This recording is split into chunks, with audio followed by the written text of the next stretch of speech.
सर्वांनी लक्ष द्या.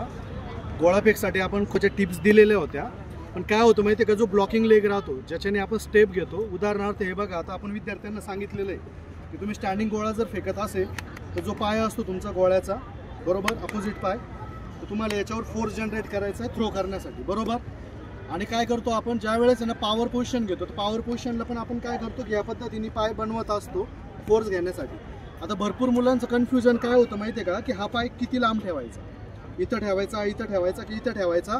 ज्यावेळेस आपण पॉवर पोझिशन यूज करणार आहे स्विंग मुवमेंटमध्ये, म्हणजे उदाहरणार्थ आता मी विद्यार्थ्यांना शिकवलेलं आहे की तुम्ही काय करायचं आहे, समोर श्वास सोडायचा आहे, श्वास सोडायचा आहे, श्वास घेत पॉवर पोझिशन जनरेट करायची आणि गोळा फेकायचा आहे. मग याच्यात काय होतं, काही मुलं इथंच पाय टेकावत आहे, काही मुलं खूप इथे पाय टेकावत आहे.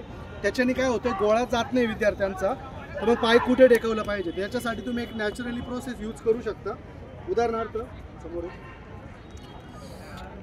समजा माझे खांदे, आता हा मला ढकलतोय आणि मी ह्या पायावर आलोय, बॅलन्स करतोय मी, बरोबर.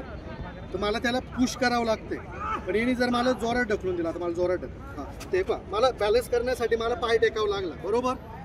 तर ऑलरेडी काय, मी जर हा पाय इथं टेकावला असता तरी मी पडून गेलो असतो. पण मी काय केलं, स्वतःला बॅलन्स करण्यासाठी माझा कळत न कळत पाय थोडा ऑटोमॅटिक जास्त निघाला, म्हणजे मी स्वतःला बॅलन्स पण केलं आणि इथं मी रिव्हर्स फोर्स पण जनरेट केला. तर तुम्ही ही टेक्निक वापरू शकता. म्हणजे तुम्ही काय करू शकता, गोळा मान येते, तुम्ही अपोजिट साईडला बघताय किंवा श्वास सोडलाय, तर तुम्ही पडायचं पडायचं पडायचं आणि बॉडी कंट्रोल करण्यासाठी तुमचा पाय जिथं बनेल तिथं होल्ड करायचा आणि पुश करून द्यायचं. तर ही गोष्ट तुम्ही वापरू शकता.